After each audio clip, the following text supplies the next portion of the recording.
नमस्कार दर्शकों, आज हम लोग बात करने वाले हैं केदारनाथ धाम में बढ़ती पशु क्रूरता के बारे में।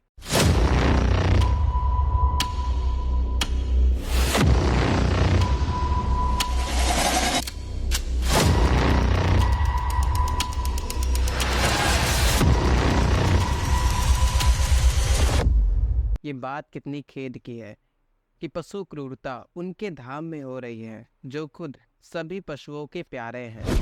इसीलिए भगवान शिव को पशुपति के नाम से भी जाना जाता है। केदारनाथ में पिछले 65 दिनों में 90 से भी ज़्यादा घोड़े और खच्चरों की मौत हो चुकी है और ये आंकड़े अभी भी बढ़ रहे हैं। तब से लेकर अब तक प्रतिदिन एक से अधिक घोड़े और खच्चर यात्रा के दौरान दम तोड़ रहे हैं और ये यात्रा 14 नवंबर तक चलने वाली है। पिछले 65 दिनों में 14 पशु हिंसा के मामले पुलिस की रिपोर्ट में दर्ज हो चुके हैं और बहुत सारे मामले तो पुलिस तक पहुंच ही नहीं पाते।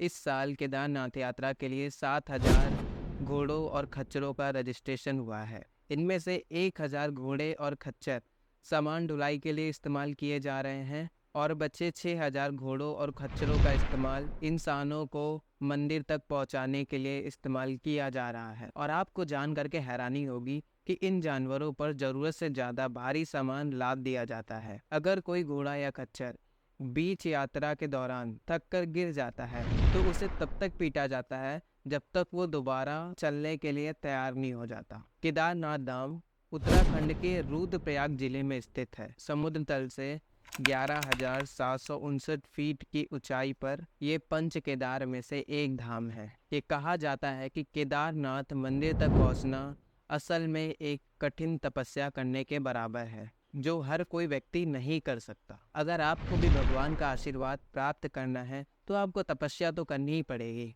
और ये तपस्या हर किसी के बस की बात नहीं। यही कारण है कि ऋषियों ने तीर्थ स्थलों को ऐसी जगह पर स्थापित किया जहाँ पर सामान्य मनुष्य पहुँच ही ना पाए और वही पहुँच पाए जिसके अंदर अपने इष्ट से मिलने के प्रति प्रेम और भक्ति हो और वो कड़ी तपस्या और संघर्ष करने के लिए तैयार हो। इसीलिए आप पाएंगे कि हिंदुओं के बहुत से तीर्थ स्थल अति दुर्गम स्थान पर स्थित है ताकि वहां पर वही मनुष्य पहुंच पाए जिसके अंदर प्रेम तथा भक्ति हो। लेकिन आज की स्थिति बहुत बदल चुकी है क्योंकि ये कठिन तपस्या बेजुबान जानवर कर रहे हैं और इंसान इन खच्चरों और घोड़ों पर बैठकर केदारनाथ मंदिर तक पहुंचते हैं जिनसे इन घोड़ों और खच्चरों का दम निकल जाता है। लाखों लोग केदारनाथ के इस यात्रा में जाते हैं पर उनमें से बहुत से लोगों को तीर्थ स्थल का सही से मतलब भी नहीं पता होगा।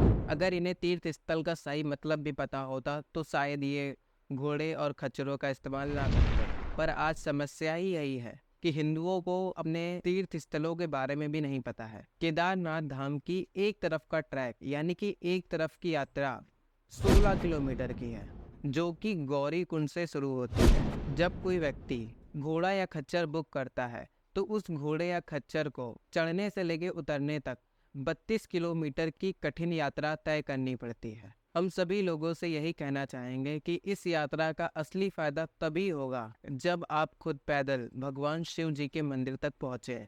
यही तो असली तपस्या है। अगर आप इस तपस्या से बचना चाहते हैं तो इसका मतलब साफ है कि आपको भगवान शिव जी ने नहीं बुलाया है। अगर आप इस स्थिति में ही नहीं है कि आप 16 किलोमीटर तक पैदल जा सकें तो आप अपने घर पर बैठकर ही शिव जी की आराधना करें, तब भी आपको भगवान शिव जी का आशीर्वाद प्राप्त होगा। क्योंकि भक्ति तो मानसिक और आध्यात्मिक तत्वों पर आधारित होती है और जो सच्चे भक्त होते हैं वो किसी भी जानवर को प्रताड़ित करके या नुकसान पहुंचा करके तीर्थ यात्रा नहीं करते हैं।